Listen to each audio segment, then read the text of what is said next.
સુરત કતારગામ લલિતા ચોકડી વિસ્તારમાં મોબાઈલના વેપારી સાથે હની ટ્રેપની ઘટનામાં પોલીસે 3 મહિલા અને એક નકલી પોલીસની ધરપકડ કરી છે। આરોપીએ શરીર સુખ માટે બોલાવી બેપત્સ વિડીયો ઉતારી બ્લેકમેલ કર્યો હતો। કતારગામમાં મોબાઈલ રિપેરિંગની દુકાન ધરાવતા યુવકને હની ટ્રેપમાં ફસાવી 85,000 પડાવી લીધા હોવાનો બનાવ પોલીસ ચોપડે નોંધાયો છે।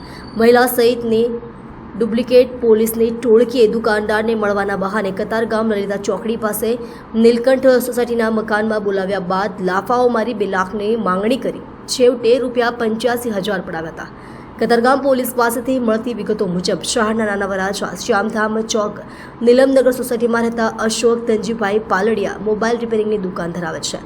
તેમને ગઈ તારીખ 21મી નવેમ્બરના રોજ બપોરે 2:30 વાગે દક્ષા નામની મહિલાએ મળવાને બહાને કતારગામ નીલકંઠ સોસાયટીના મકાનમાં બોલાવ્યો હતો। તે રૂમમાં મહિલા સાથે બેઠો હતો ત્યારે 3 અજાણ્યાઓ રૂમમાં આવ્યા હતા। તેમણે તેમની ઓળખ પોલીસ તરીકે આપી હતી। તેમણે અશોકને કેટલા સમયથી આવે છે તેમ કહી 2-3 લાફા મારી 2 લાખની માંગણી કરી હતી। છેવટે રકઝક બાદ અશોક તેમને ખોડલ કૃપા મેડિકલ સ્ટોર ખાતે લઈ ગયો હતો અને ત્યાંથી તેના એકાઉન્ટમાંથી ₹85,000 ટ્રાન્સફર કર્યા હતા।